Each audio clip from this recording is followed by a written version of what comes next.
હવે જોઈએ ધોરણ 10 વિષય ગણિત સમાંતર શ્રેણી બરાબર. એમાં વિભાગ A છે એમાં 2 ગુણના પ્રશ્ન, વિભાગ B છે એમાં તમને પ્રશ્ન ક્રમાંક 28 અને 29, એકમાં તમારે a n નું પદ મેળવવાનું છે, બીજું છે એમાં તમારે સરવાળો મેળવવાનો છે. કદાચ આમાં ફેરફાર હોઈ શકે છે. વિભાગ C તમને જે આપેલો છે એ પણ સમાંતર શ્રેણીનો દાખલો છે, અને વિભાગ D છે 4 માર્ક વાળો છે, એ પણ સમાંતર શ્રેણીનો 50 પ્રશ્ન ક્રમાંક છે બરાબર. એ 4 ગુણનો પ્રશ્ન અને અહીંયા છે 3 ગુણનો પ્રશ્ન આપણને આપેલો છે. તો જોઈએ આપણે એને. તો સમાંતર શ્રેણી છે, સમાંતર શ્રેણી છે એવું કેમ કહી શકાય બરાબર. શેના આધારે કહીશું કે શ્રેણી છે સમાંતર છે? તો આપણે અહીંયા અલગ અલગ જો તો 1 2 3 એવી શ્રેણી આપી છે. આ સમાંતર છે તો એના માટે ચેક કરશું અહીંયા શ્રેણી માટે. તો પહેલા આપણે તફાવત મેળવશું. તફાવત એટલે શું? તો કે તફાવત એટલે ડિફરન્સ d. પહેલું પદ છે ને a કહેવાનું, બીજું પદ છે ને a અથવા a1 ને a2 કહેવાય બરાબર. પહેલું પદ a પણ કહી શકાય, a1 નહીં કહેવાય. બાદબાકી કરો a2 a1 એટલે બીજા પદમાંથી પહેલું પદ બાદ કરવાનો ક્રમ ન ભૂલે. બીજા પદમાંથી પહેલું પદ બાદ કરવાનું છે. બીજું પદ અહીંયા 2 છે, 2 ઓછા 1, 2 માંથી 1 જાય તો 1. ત્રીજા પદમાંથી બીજું પદ બાદ કરો, 3 માંથી 2 જાય તો 1, 4 માંથી 3 જાય તો 1. એટલે તફાવત આપણને મળે. તફાવત છે એ ધન પણ હોઈ શકે, ઋણ પણ હોઈ શકે અને શૂન્ય પણ હોઈ શકે છે બરાબર. એટલે ડિફરન્સ જે છે અહીંયા માઈનસમાં આવી શકે, પ્લસમાં આવી શકે અને શૂન્ય પણ આવી શકે. જે પણ આપણે તફાવત મેળવીએ અને દરેકનો તફાવત આપણને સમાન મળે છે તો એવી શ્રેણી છે ને આપણે સમાંતર શ્રેણી કહીએ છીએ બરાબર. જેનો તફાવત કેવો મળે છે? સમાન મળે છે. કોઈ પણ દાખલા માટે તમે આમાં જો દાખલા તરીકે તો કે ત્રીજા પદમાંથી બીજું પદ બાદ કરો 3 - 2 તો પણ તમને 1 મળે છે. એક તફાવત મળે. જો એકમાં 1 ઉમેરો, 2 માં ઉમેરો, 3 માં 1 ઉમેરો, 4 તો એને આપણે સમાંતર શ્રેણી કહીશું. તો સમાંતર શ્રેણીના મુખ્ય 2 પ્રકાર. પહેલું તમને આપ્યું છે અહીંયા શાંત શ્રેણી અને અનંત સમાંતર શ્રેણી. શાંત શ્રેણી કોને કહેશું? તો જે શ્રેણી શરૂ થાય અને કોઈ એક જગ્યાએ પૂરી થઈ જાય બરાબર. અહીંયા જો 148 149 પછી 157 પૂરી થઈ ગઈ. જ્યાં પૂરી થઈ જાય તો આપણે કહીશું એને શાંત શ્રેણી. બીજા માટે જો અનંત શ્રેણી તો કે જ્યાં શ્રેણી શરૂ થાય છે પણ અહીંયા અનંત સુધી વિસ્તરેલી છે કે પૂરી થતી નથી, એવી શ્રેણીને આપણે કહીશું અનંત સમાંતર શ્રેણી. હવે જેમ આપણે દ્વિઘાત બહુપદીનું વ્યાપક સ્વરૂપ જોયા, આમાં પણ એનું વ્યાપક સ્વરૂપ છે. પહેલું પદ છે ને a કહેવાય. પછી તમારે બીજું પદ મેળવવું. ઉદાહરણ તરીકે પહેલું પદ a એટલે a, તમારે બીજું પદ મેળવવું છે એટલે બીજું પદ તો a2 કહેવાય. તો એના માટે લઈ શકાય a + b. આના પરથી તમારે પાંચમું પદ મેળવવું છે તો a5. તો એના માટે શું યાદ રાખશું? a અહીંયા જેટલા હોય એમાંથી ઓછું કરવાનું. 5 છે તો કેટલા લખશું? 4d. તમારે 50મું પદ મેળવવું છે a50 તો કે a + 50 માંથી ઓછા કરો કેટલા થશે? 49d. તો આની મદદથી તમે જેટલું પણ પદ કીધું તમે મેળવી શકો છો. આ એનું વ્યાપક સ્વરૂપ છે. અહીં એક આપણે ઉદાહરણ દ્વારા સમજીએ. સમાંતર શ્રેણીનું nમું પદ. કેટલામું પદ? તો કે nમું પદ. આમાં આપણે જોઈએ કે સમાંતર શ્રેણીનું 10મું પદ કયું હશે, 50મું પદ કેટલું હશે, 70મું પદ કયું હશે? કોઈ પણ પદ આપ્યું તો આપણે મેળવી શકીએ. કેટલામું પદ? પદ કે એટલે આપણે અહીંયા આ સૂત્રનો ઉપયોગ કરવાનો છે. an = a n - d. કોની જરૂર પડે? તો કે આમાં a ની જરૂર પડે. એટલે શ્રેણી આપણને આપેલી છે તો જોઈ લઈએ. તો કે a બરાબર પહેલું પદ એ કહેવાય પ્રથમ પદ. કેટલા આપ્યા છે આપણને? તો કે પ્રથમ પદ એટલે 2 આપ્યા છે. અહીં જેવું લખીને પણ તફાવત મેળવીએ. એની વચ્ચેનો તફાવત એટલે કે d. બીજા પદમાંથી આપણે પહેલું પદ છે ને બાદ કરવાનું. બીજું પદ એટલે કેટલું? 7 છે. 7 પહેલું પદ કયું છે? 2. 7 માંથી 2 છે કેટલા વચ્ચે? 5 વચ્ચે. તફાવત કેટલો મળ્યો આપણને? 5. 12 માંથી 7 બાદ કરો તો પણ 5 મળે છે. તફાવત આપણને મળી ગયો. કેટલામું પદ મેળવવું છે આપણે? 10મું. એટલે n બરાબર લખશું આપણે 10. એ બધી માહિતી આપણી પાસે છે અને આપણે સૂત્રમાં મૂકી દઈએ. સમાંતર શ્રેણીનું 10મું પદ.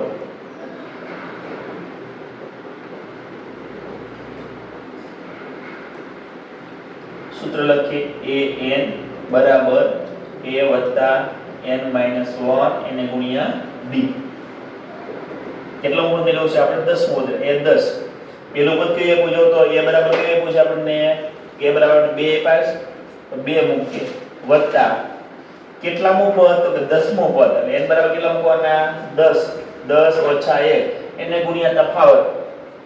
તફાવત કેટલાનો છે 5 નો બરાબર 5 મૂકીએ અહીંયા બરાબર 2 વત્તા 10 માંથી 1 જશે તો 9 વચ્ચે 9 અને ગુણાકારમાં કેટલા છે 5 એટલે 2 ના 2 વત્તા આ બે નો ઉપર શું આપણે ગુણાકાર કરશું કોનો 9 અને 5 નો 9 પંચા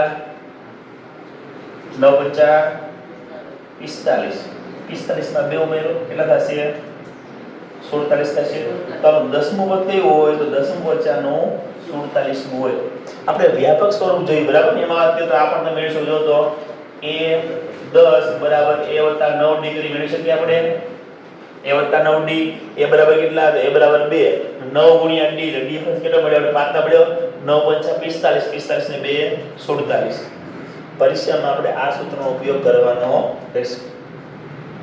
તો આપણે મેળવો પદ મેળવવા માટે દાખલો કે 10મું પદ 1000મું પદ કોઈ પણ પદ આપણે મેળવી શકીએ. શરત એ છે કે શ્રેણી છે સમાંતર શ્રેણી હોવી જોઈએ તફાવત સમાન હોવો જોઈએ. હવે જોઈએ તમને એવું છે કે આમાં કોઈ પદ છે -81 હશે શ્રેણી આપી તમને કે આમાં 50 આવતા હશે 70 આવતા હશે તો એ નક્કી કેમ કરશું જો આપણે ભાગાકાર કરીને પૂર્ણ સંખ્યા મળે તો એવું પદ મળતું હોય ન મળે તો મળતું નથી. આપણે લખીએ અહીંયા પેલું પદ આપણે તો કે a બરાબર કેટલા આપ્યા છે પેલું પદ આપણું 21 પ્રથમ પદ ડિફરન્સ મેળવીએ એટલે તફાવત એટલે બીજા પદમાંથી આપણે પેલું પદ છે ને બાદ કરીએ એટલે 18 - 21 પણ આપણે 21 માંથી 18 બાદ કરીએ કેટલા વધશે 3 પણ કેવા માઈનસ 21 માંથી 18 જે 3 પણ મોટા નિશાની એટલે માઈનસ તો ડિફરન્સ કેવો મળ્યો આપણને -3.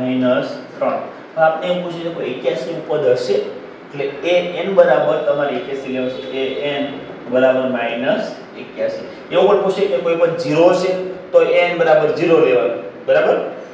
આપણે સમાંતર શ્રેણી જે એના માટે જેમાં મૂકીએ n ના પદ માટે an બરાબર a + n - 1 ગુણ્યા d. તેથી an એ આપણે કેટલા લખ્યું છે -81. a બરાબર કેટલા છે પ્રથમ પદ આપણે 21 આપેલું છે 21 મૂકીએ 21 વત્તા n એને આપણે મેળવવાનું છે આવું બધું હશે એ આપણે ખબર નથી. અને તફાવત કેટલાનો છે તફાવત છે આપણે -3 આપેલો છે. તેથી -81 આ 21 છે એ પ્લસ છે બરાબર ત્યાં સાદુરૂપ અહીંયા આવો તો આપી શકો આ બાજુ લાવો તો વાંધો નથી બરાબર.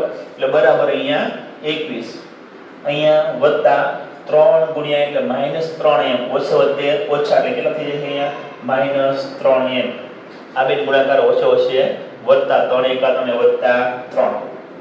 તેથી -81 21 માંથી 3 બાદ કરી કેટલા વધશે હમણાં જોયું ને આપણે 21 માંથી 3 બાદ કર્યા હતા બરાબર. તો અહીંયા આપણે 21 માંથી 3 બાદ અહીંયા આપણે પ્લસ છે અહીં કેવા છે પ્લસ છે આ પ્લસ છે તો અહીંયા આપણે સરળ કરશું એટલે 21 ને 3 24 થશે 21 ને 3 24 -3n. તેથી -81 આ 24 છે પ્લસ એટલે તો માઈનસ -3 બરાબર સામે બીજું 3n આ બેનો ઓછો હશે વત્તા સરળ કરશું બરાબર. એટલે 4 ને 1 5 8 ને 2 10 કેટલા એવા 105 કેવા માઈનસ સામે પણ જો -3n એટલે બે માઈનસ કેટલા થઈ ગયા પ્લસ. તેથી n બરાબર 105 હતા આ 3 છે અહીંયા ગુણાકારમાં અહીંયા હતો ભાગાકારમાં તો n બરાબર 105 એને ભાગ્યા રકમમાં તમારે કરવાનું છે 105 એને ભાગ્યા 3 તો 3 તેરી 9 1 વધ્યા 5 3 પંચા 15. હા તો કે n બરાબર આપણને મળ્યા અહીંયા 35. એનો અર્થ એવો થયો કે આ સમાંતર શ્રેણી છે ને 35 નું પદ તમે મેળવો તો 35 નું પદ કયું હોય -81 હોય.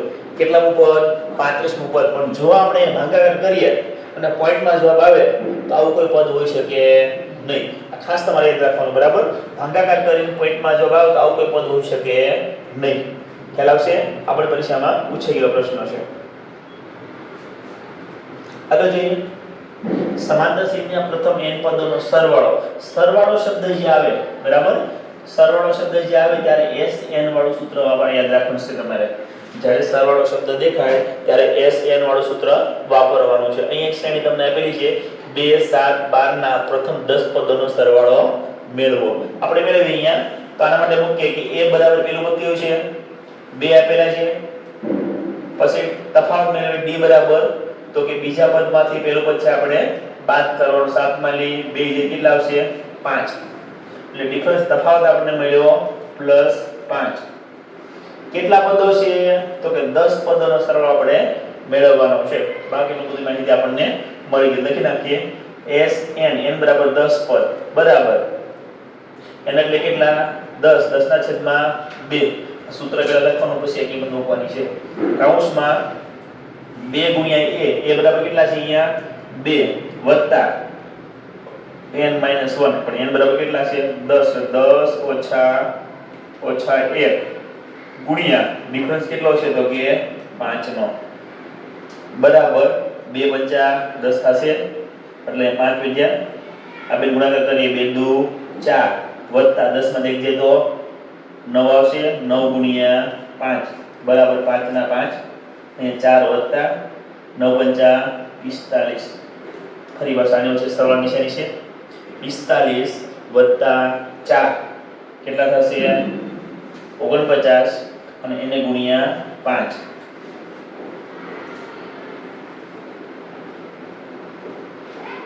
બરાબર, તો કે 5 એને ગુણ્યા 45 વત્તા 4 એટલે 49. આ બેનો શું કરવાનો છે? આપણે ગુણાકાર કરવાનો છે. એટલે રકમમાં ગુણાકાર કરી નાખવાનો આપણે. 49 એને ગુણ્યા 5 9 પંચા 45. 45 નો 5 નો વધી એવી 4 5 20 20 ને 4 24. જવાબ આપણને મળ્યો 245. એટલે આ 10 પદ આપણે લઈને સરવાળો કરીએ તો જવાબ કેટલો મળે આપણે? 245. અને જે કોઈ પણ પદ તમને પૂછી શકે છે. બરાબર. બીજું સૂત્ર આપેલું છે, જો છેલ્લું પદ આપેલું હોય તો અહીં આપણે છેલ્લું પદ નથી આપ્યું. જો છેલ્લું પદ આપ્યું હોય તો સરળતા રહે. શા માટે? તો આ સૂત્રનો ઉપયોગ કરવાનો છે. SN બરાબર n ના છેદમાં 2 પેલું પદ અને છેલ્લું પદ બેનો સરવાળો કરી મૂકી દેવાનું છે. તો છેલ્લું પદ મેળવવું આપેલું હોય તો આપણને આનો સરવાળો કરવો છે, બહુ સરળ રહેશે. પણ અહીંયા આપણને અનંત શ્રેણી આપી છે, છેલ્લું પદ આપેલું નથી. બરાબર. એટલે 3 માર્કમાં અથવા 2 માર્કમાં તમને આવો પ્રશ્ન છે પૂછી શકે છે. 4 માર્કમાં પણ પ્રશ્ન છે પૂછાય છે, જેમાં સરવાળો દાખલો છે. તો આ સમાંતર શ્રેણીના છે અગત્યના દાખલાઓ છે. આપણને આમાં આપેલા છે, આપણે જોયા છે. એ ઉપરાંત તમને શ્રેણીના આધારે પણ પૂછે. બરાબર. એમાં તમારે પેલું પદ મેળવવાનું